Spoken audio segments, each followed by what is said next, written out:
যে ভাই তোমাকে 500 টাকা দিচ্ছি মানে তোমাকে রাত্রিবেলা পার্টি অফিসে ডেকে এনে পিঠে বানানো করাবো, আমার এই অধিকারটা স্বীকৃত। এইখান থেকে সেই সরকারের এবং সেই সরকার চালাচ্ছে যে মানুষগুলো, তাদের মনোভাবটাকে বোঝা যায়। আমি তোমাকে জাস্ট দ্বিতীয় ছোট্ট একটা উদাহরণ দিচ্ছি তোমাকে।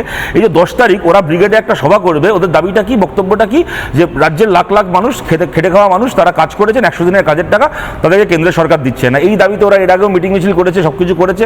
আমরা জানি তৃণমূলের চুরির জন্য কেন্দ্রের সরকার সুযোগ পাইছে টাকা আটকানোর, এবার আমি সেই তর্ক যদি সরিয়েও রাখি।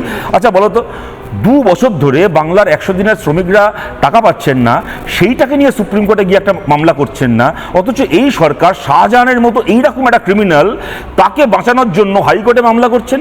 হাইকোর্ট যখন বলে দিচ্ছে যে না, সিবিআই হাতে দিতে হবে, 1 ঘন্টা লাগছে না স্বর্ণালী, তুমি চিন্তা করো, বাংলার লাখ লাখ 100 দিনের শ্রমিকের জন্য 2 বছরে মামলা করতে পারলো না, শাহজাহানের জন্য 1 ঘন্টার মধ্যে হাইকোর্টে রিজেক্টেড হওয়ার সঙ্গে সঙ্গে সুপ্রিম কোর্টে মামলা ফাইল হয়ে গেল আমাদের ট্যাক্সের টাকায়।